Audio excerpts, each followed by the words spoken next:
Apreciados hermanos, explico la palabra del domingo 34 del tiempo ordinario, fiesta de Cristo Rey.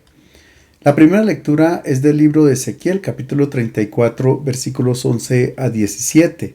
Dios busca a sus ovejas. Ezequiel es llamado el profeta de la esperanza y ejerce su misión entre los israelitas cautivos en Babilonia.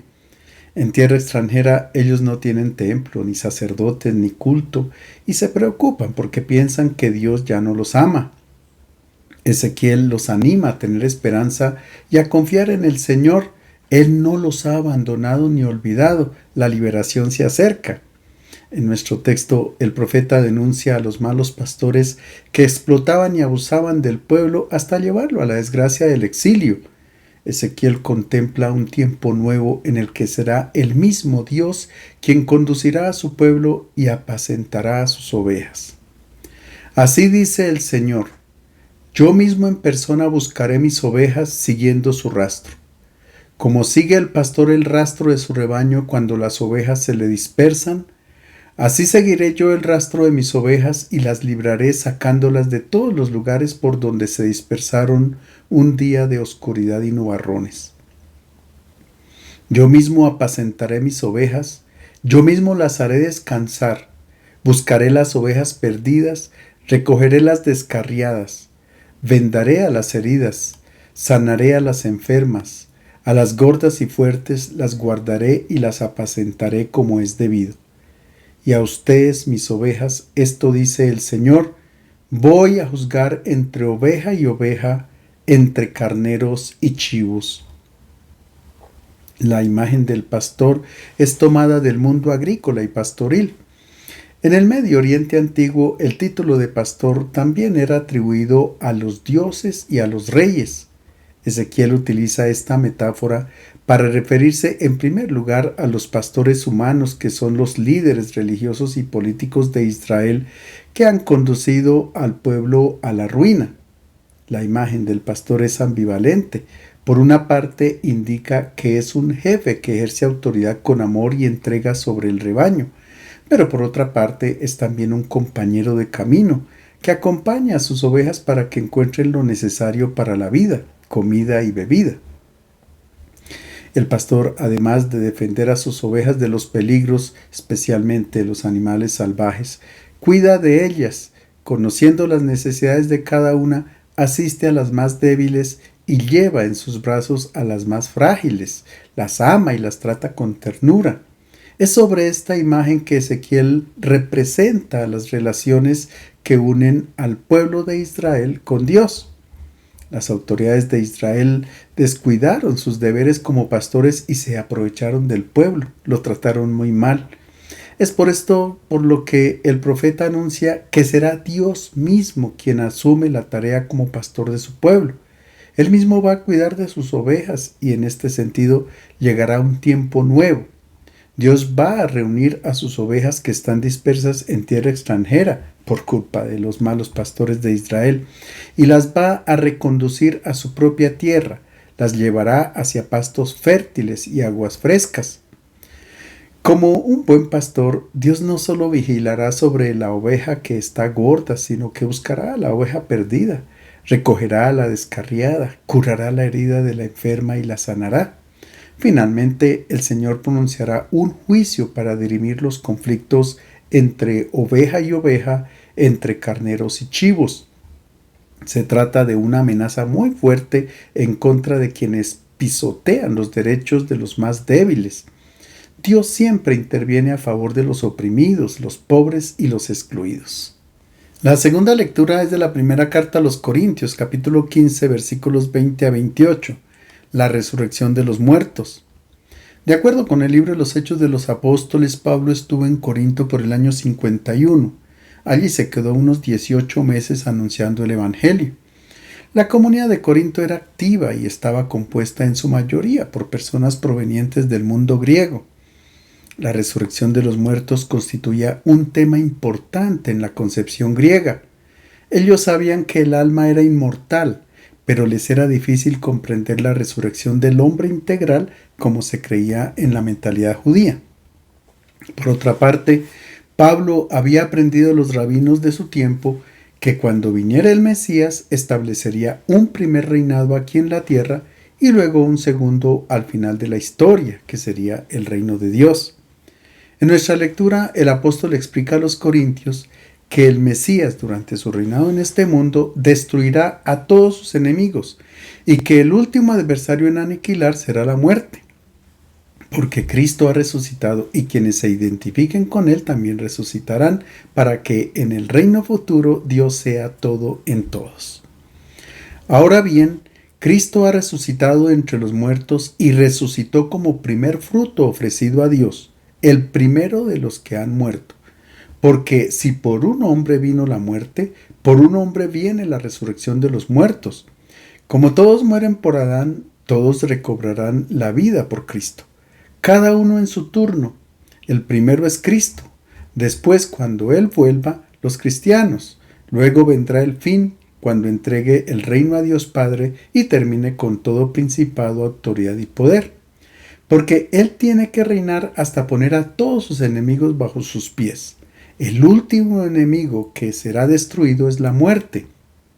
Cuando el universo le quede sometido, también el Hijo se someterá al que le sometió todo, y así Dios será todo para todos. Nuestro texto comienza con una afirmación. Cristo ha resucitado como el primero de todos los que han muerto. El primero no se entiende como el primero de una lista larga, sino que Cristo es principio activo de resurrección para todo ser humano. Él ha sido constituido por Dios como el principio de una nueva humanidad, es decir, del reino de Dios. Su resurrección es fuente de vida para todos los que se identifiquen con Él. En el reino de Dios, Cristo tiene que reinar hasta poner a todos sus enemigos bajo sus pies. Los enemigos no son las personas, sino todas las fuerzas del mal que impiden vivir en plenitud. La enfermedad, el hambre, la desnudez, la ignorancia, la esclavitud, el miedo, el odio, el egoísmo, en general el pecado. Cuando todas estas realidades desaparezcan, incluida la muerte, entonces Dios se manifestará en todo y comenzará su reinado que durará por toda la eternidad. Se comprende que Cristo no ha eliminado la muerte biológica. También el ser humano, como todo ser viviente, muere y se consuma. Sin embargo, Él ha vencido a la muerte porque le ha quitado su significado de aniquilación, de destrucción total, y la ha transformado en un nuevo nacimiento a la vida plena y definitiva. El Evangelio es de San Mateo, capítulo 25, versículos 31 a 46. Es una escena de juicio donde se separan las ovejas de los cabritos. Este pasaje es la conclusión del quinto discurso de Jesús llamado discurso escatológico.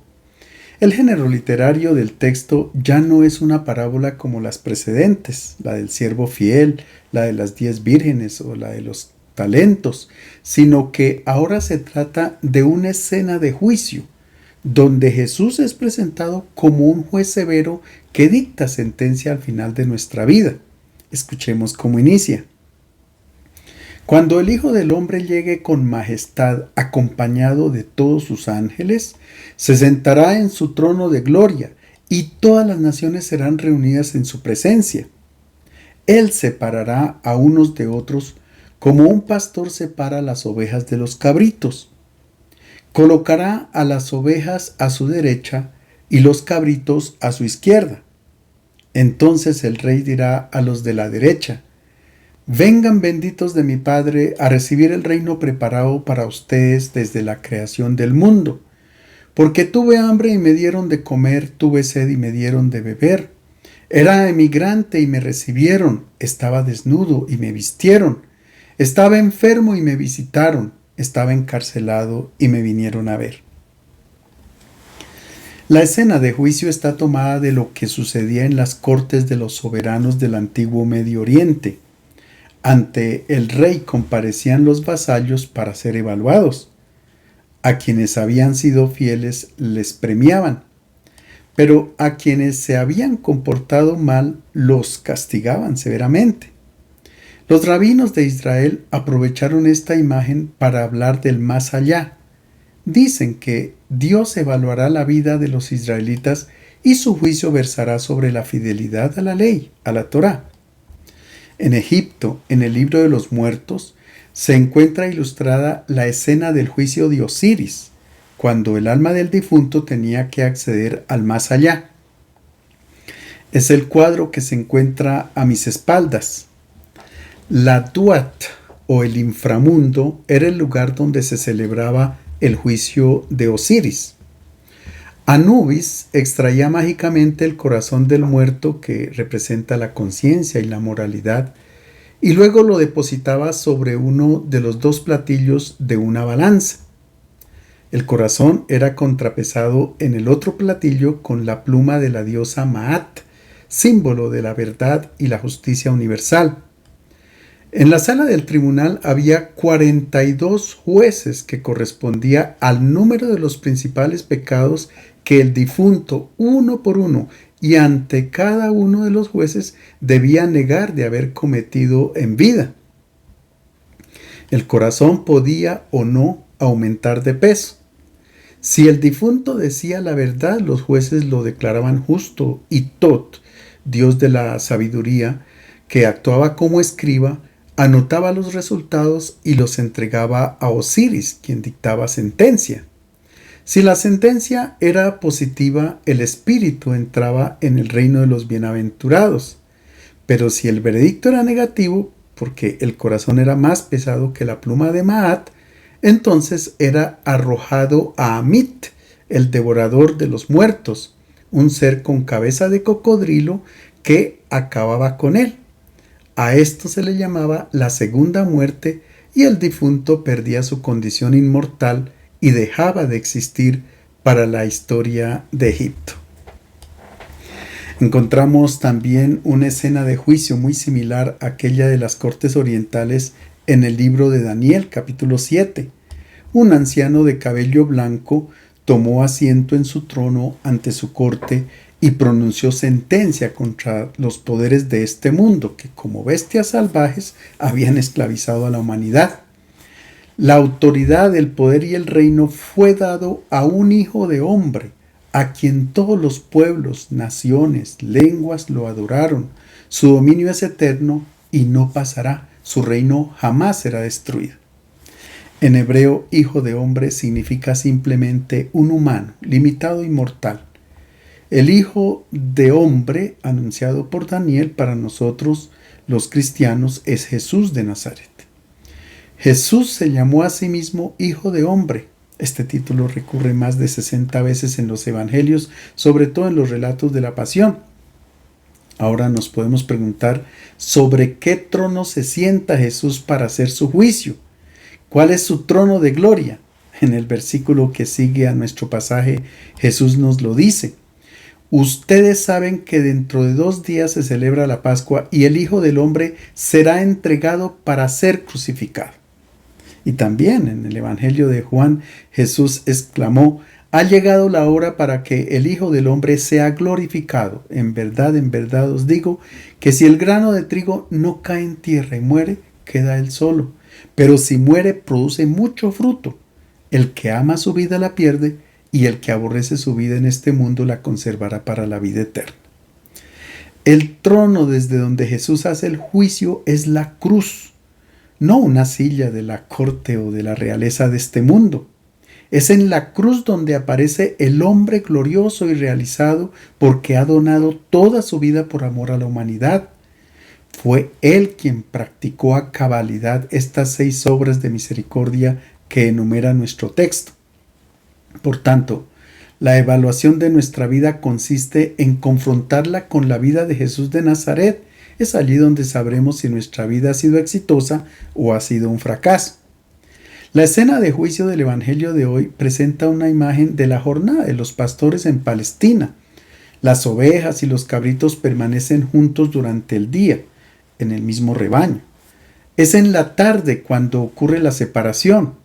Es que los cabritos son más sensibles al frío y por tanto los ubicaban bajo techo, mientras que las ovejas, por su lana, disfrutaban del fresco de la noche, no tenían problema en dormir al descubierto. Jesús se sirve de esta imagen para transmitir su mensaje. Frente al Hijo del Hombre que ha entregado su vida, habrá una separación, las ovejas a la derecha y los cabritos a la izquierda. Es la misma imagen con dos polos que encontramos en el Evangelio de Mateo, en las parábolas, la cizaña y el trigo, los peces buenos y malos en la misma red, las vírgenes necias y las vírgenes sabias. Ahora, ¿por qué elige Jesús ovejas y cabritos? No porque las ovejas sean buenas y los cabritos malos, no. Muy probablemente fue por el color. Este relato está basado en el primer libro de Enoc, un texto de la apocalíptica hebrea atribuido a Enoc, el bisabuelo de Noé. Dentro de la simbología de este libro se representan a las personas como ovejas o cabritos. Las ovejas de color blanco son el signo de la luz, mientras que los cabritos de color negro son el signo de las tinieblas. En otras palabras, en nuestro texto, las ovejas representan a las personas que se asemejan al Hijo del Hombre porque durante su vida han practicado las 6 obras de misericordia que se enumeran. Y los cabritos representan a quienes por su egoísmo no las han practicado, porque han hecho caso omiso de la necesidad del hermano. Pero en realidad la imagen de las ovejas y los cabritos no se refiere a dos tipos de personas. Así sería muy sencilla la separación. Las dos realidades están presentes en cada ser humano. Seguramente a lo largo de nuestra vida, en parte somos ovejas y en parte somos cabritos. Yo no creo que haya alguno en la vida que de una u otra manera no se compadezca del sufrimiento del hermano. Entonces, ¿cómo sería la separación si en la misma persona existen las dos realidades? Podría ser similar al juicio de Osiris, que hemos explicado antes, pero en realidad sucede lo mismo que con los peces buenos o malos o con el trigo y la cizaña. La parte negativa del hombre será eliminada para que solo permanezca la parte buena, porque todos somos hijos de Dios. Si se tratase de separar dos grupos de personas, entonces se esperaría que en nuestro relato, quienes están a la derecha, al escuchar la noticia, empezaran a saltar de alegría y de gozo. En cambio, presentan una objeción. Escuchemos. Los justos le responderán: Señor, ¿cuándo te vimos hambriento y te alimentamos, sediento y te dimos de beber, emigrante y te recibimos, desnudo y te vestimos? ¿Cuándo te vimos enfermo o encarcelado y fuimos a visitarte? El rey les contestará: les aseguro que lo que hayan hecho a uno solo de estos mis hermanos menores, me lo hicieron a mí. Volvemos a escuchar el elenco de las obras de misericordia y lo escucharemos 2 veces más. Se trata de un artificio literario construido intencionalmente con el fin de que se escuchen repetidamente las 6 obras de misericordia de tal manera que queden muy bien impresas en la mente del lector y del oyente, porque de su cumplimiento depende la vida del ser humano. Somos humanos si amamos a nuestros hermanos y estamos atentos a sus necesidades. Esta lista de obras de amor no la ha inventado Jesús. La encontramos casi completa en el capítulo 58 del libro de Isaías, cuando se habla del ayuno que realmente agrada a Dios. ¿No es este el ayuno que yo escogí? Dejar libres a los oprimidos y romper todo yugo. ¿No es para que partas tu pan con el hambriento y recibas en casa a los pobres sin hogar, para que cuando veas al desnudo lo cubras y no te escondas de tu semejante que es tu propia carne? En Egipto, en el capítulo 125 del libro de los muertos del 1500 a.C., encontramos unas fórmulas mágico-religiosas que debía pronunciar el difunto durante su viaje. Y está escrito lo que debía decir delante de Osiris, el dios del juicio. Allí, entre la larga lista, aparecen las obras de misericordia. He hecho todo lo que hace feliz a los dioses. He dado el pan al hambriento, agua al sediento, he vestido al desnudo, he ofrecido un transporte a quien no tenía una barca. He hecho lo que los hombres alaban y de lo que los dioses se complacen. En la literatura rabínica encontramos un midrash, es decir, un estudio del Salmo 118 que dice: en el mundo futuro se le preguntará a quien es juzgado: ¿cuáles han sido tus obras? Si responde: he dado de comer a quien tenía hambre, se le dirá, esta es la puerta del Señor, entra a través de ella. Si responde, he dado de beber al sediento, se le dirá, esta es la puerta del Señor, entra a través de ella. Si responde, he vestido al desnudo, se le dirá, esta es la puerta del Señor, entra a través de ella. Lo mismo ocurrirá con quien se ha hecho cargo del huérfano, con quien ha dado limosna, con quien ha realizado obras de amor.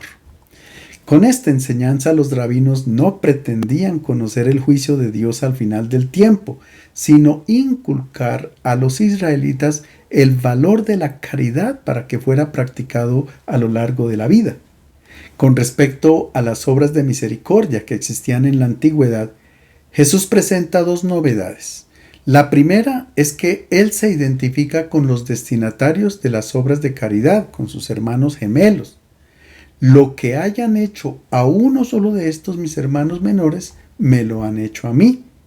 Jesús nos ha hecho comprender que la razón para amar al ser humano es por su dignidad de hijo de Dios. Y la segunda novedad es que Jesús adiciona a la lista de obras de misericordia visitar a los encarcelados. Ellos no suscitaban piedad porque, a diferencia de los otros necesitados, hambrientos, enfermos, etc., los encarcelados eran responsables de su situación miserable, se habían labrado su propio destino. Pero Jesús dice, a pesar de que se hayan equivocado, en ellos también está la dignidad de hijos de Dios. Es que la filiación divina no puede ser cancelada ni siquiera por el más grande pecado. Y ahora escuchemos la sentencia para los cabritos que, por su color negro, representan a quienes caminan en las tinieblas y no se asemejan a Jesús de Nazaret. Después dirá a los de su izquierda, apártense de mí, malditos, vayan al fuego eterno preparado para el diablo y sus ángeles, porque tuve hambre y no me dieron de comer, tuve sed y no me dieron de beber, era emigrante y no me recibieron, estaba desnudo y no me vistieron, estaba enfermo y encarcelado y no me visitaron. Quien no practica estas obras de misericordia se deshumaniza y no se asemeja a Jesús. Se les llama malditos, es decir, que se han alejado de la vida, han escogido la muerte. Pero ni el Padre ni Jesús maldicen a estas personas. Jesús había dicho, vengan benditos de mi Padre. Son las personas que no practican la caridad quienes se maldicen a sí mismas. El destino para estas personas es el fuego eterno preparado para el diablo y sus ángeles. Se trata de una amenaza de carácter apocalíptico que era utilizada por los predicadores del tiempo de Jesús. Por tanto, son imágenes, no informaciones acerca del más allá. Ahora bien, estas imágenes las encontramos en el libro de Enoc, un escrito apocalíptico que comenzaron a redactar unos 2 siglos antes de Jesús. Allí se dice que los malvados eran arrojados a la gehenna, al fuego preparado para Azazel, jefe de los demonios, y para sus ángeles malvados. En la apocalíptica judía también había ángeles buenos como Miguel, Rafael, Fanuel, etc.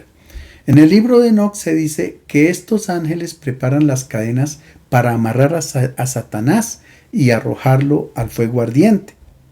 Este fuego hace referencia al basurero de la ciudad de Jerusalén que ardía constantemente y que se encontraba en el valle de la Gehenna, que confluía con el valle del Cedrón. Allí estaba el Tofet, un lugar donde se dice que antiguamente ofrecían niños en sacrificio a una divinidad pagana llamada Moloch, una acción condenada por los profetas.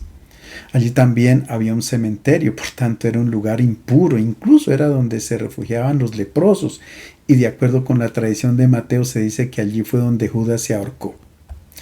La gehenna se convirtió en la imagen donde son arrojados quienes fracasan en la vida para que sean atormentados por el fuego. Jesús utiliza estas imágenes que eran conocidas por todos.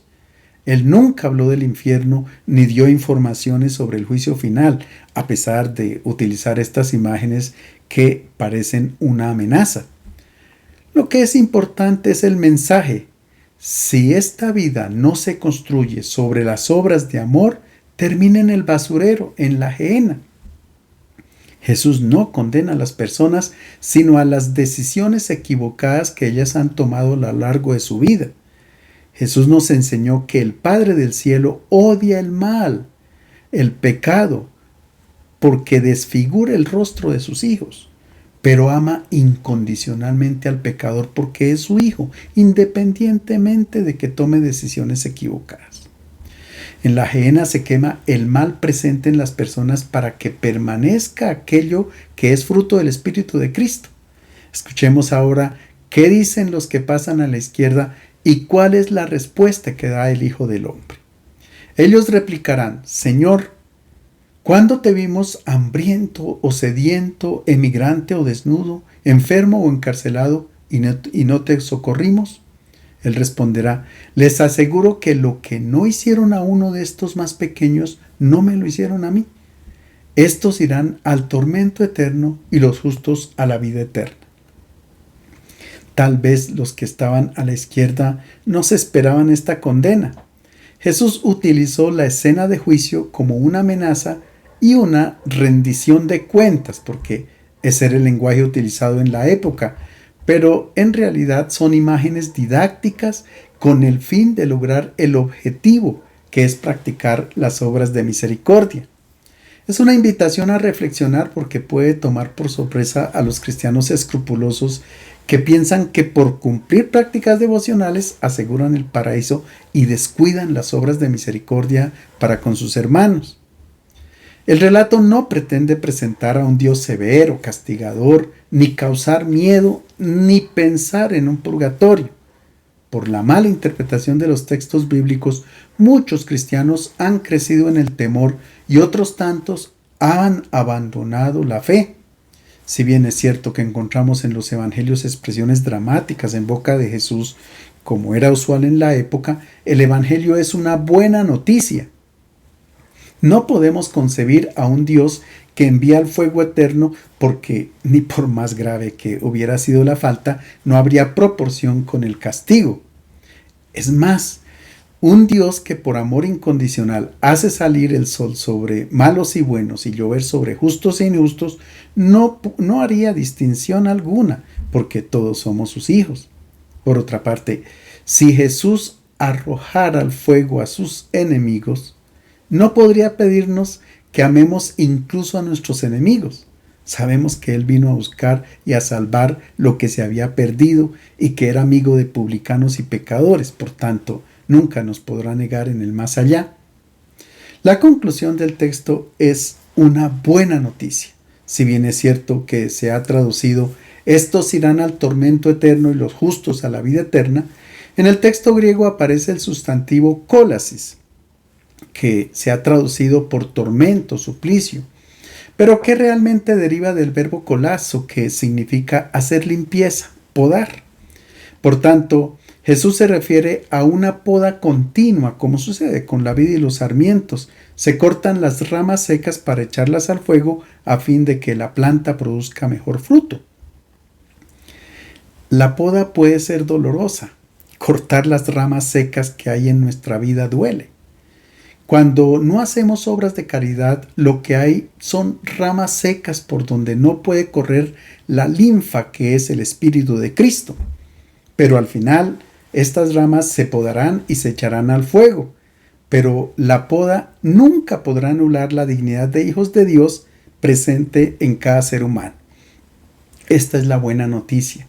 Les deseo un feliz domingo.